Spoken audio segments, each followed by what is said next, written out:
vous l'avez un peu dit, sur le moyen. week-end qui vient de se passer, on s'est ennuyé à voir les trois gros. Le Real Madrid qui a été accroché, regardez les stats de Vinicius, on va en parler, qui a perdu un ballon sur deux. Le Barça qui ne doit jamais gagner peut-être sur la pelouse de la Real Sociedad et on n'a pas vu Lewandowski. Et puis Atlético Madrid qui est battu, Griezmann qui sort, il y a eu des choix encore qui peuvent être discutables. Omar, d'abord le Real Madrid. On a un Real Madrid qui est poussif depuis le début de l'année, peut-être encore plus. Et on commence à se poser la question, s'il n'y a pas Bellingham qui marque, parce qu'il faut se le dire, que depuis, je ne sais pas, 6, 7 ou plus de matchs, c'est Bellingham qui a sauvé la situation. Parce que maintenant, ni Vinicius ni Rodrigo, ils sont dans cette forme pour marquer des buts. Et on se répète la même question, pour quelle raison le Real Madrid n'a pas pu faire venir un autre avant-centre à partir du départ de Benzema. Certes, le Real est inférieur à l'année dernière, donc après, bon, on connaît, tout est possible. Le reste, pour moi, à Barcelone, je crois que c'est beaucoup plus faible parce qu'il y a une jeunesse qu'il va falloir découvrir les possibilités d'être bon. Et en plus, ils ont eu un paquet de blessés en même temps. Et l'Atlético, je dis que cette année, l'Atlético, pour moi, c'est le meilleur groupe. L'Atlético a, je sais pas, l'effectif le plus construit, le plus homogène, où il peut avoir une harmonie. Mais bon, des fois...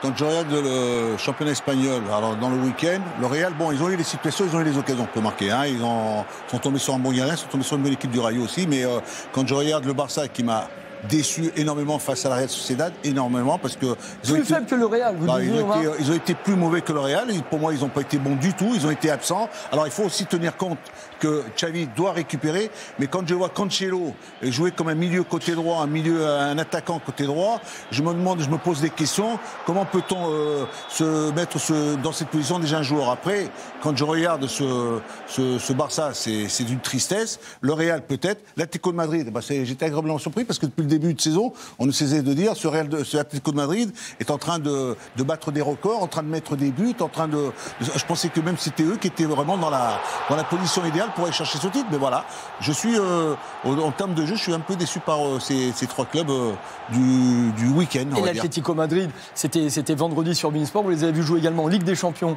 Julien, loin d'être convaincus. Ouais, loin d'être convaincus. Oui, ils ont été très largement inquiétés du côté du Celtic sur la journée précédente. Mais pour élargir vraiment sur la Liga et répondre à la question, je pense que oui, la Liga, elle est en perte de vitesse depuis déjà plusieurs années. Depuis les départs de Cristiano Ronaldo, après il y a eu Lionel Messi. Si on devait faire la liste de tous les grands joueurs qui sont partis là, sur les 5 dernières années et qui n'ont pas été remplacés, sincèrement, c'est du lourd. Il n'y a que des gros joueurs qui sont partis, pas remplacés. Et je me faisais la réflexion dernièrement là, pour le Classico, et je pense qu'on sera tous d'accord, je ne devrais pas le dire parce que c'est un match qui est sur 2 antennes, mais sincèrement, je l'attendais avec beaucoup moins d'excitation qu'avant. Voilà, oui, la Liga, pour moi, est moins forte.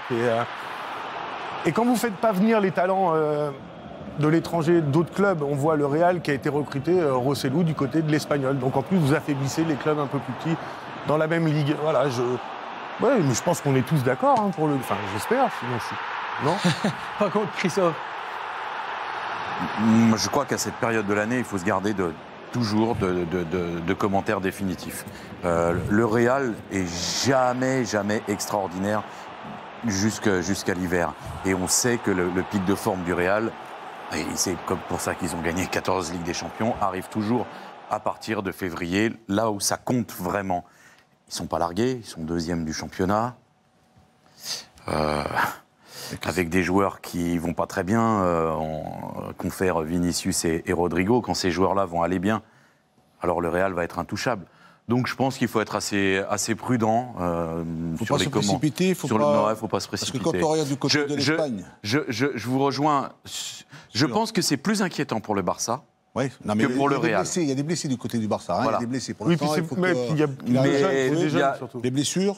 Il y a quand même encore des certitudes au Real. Ouais. Il y a des joueurs sur qui s'appuyer, se dire, bon, ça fera toujours le compte.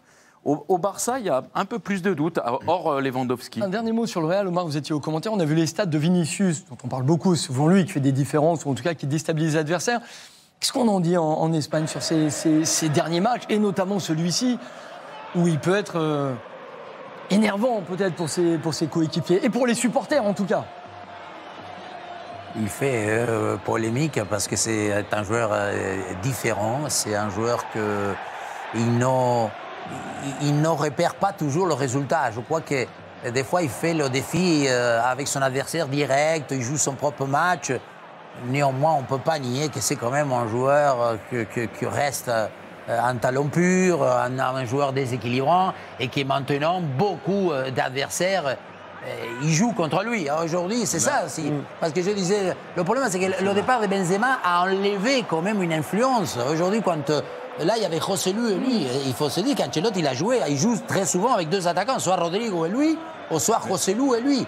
Donc, on ne dirait pas, mais il y a un joueur moins pour les défenseurs à marquer, hein, et ça le pénalise. Là, je le trouve un peu moins efficace que par le passé, parce qu'il est en train de le positionner. Quand je regarde le match, quand je commence à regarder un peu les animations, les 4-3-3 ou les 4-4-2, je le vois dans une position un peu plus axiale, un peu plus devant. Et je vois Bellingham qui est un peu plus au milieu, ce quatrième qui va un peu pour derrière lui, le 4-4-2 avec Modric hier et Camavinga. Et à droite, c'était Valverde. Alors après, est-ce que c'est par sa position un peu qui change par rapport aux années précédentes, où on le voyait suffisamment assez écarté et resté sur le côté gauche? Là, il a des problèmes parce que bon, de la vitesse, il l'a toujours. Mais les adversaires aussi, avant de jouer, ils savent que ce joueur-là... Le coup dur pour le Real, c'est la blessure de Tchouaméni. Ancelotti avait trouvé son stabilisateur du milieu de terrain, sa sentinelle devant la défense, le garçon qui rassure tout le monde. Même si Camavinga a été excellent. Oui, mais il n'est pas tout à fait dans le même registre.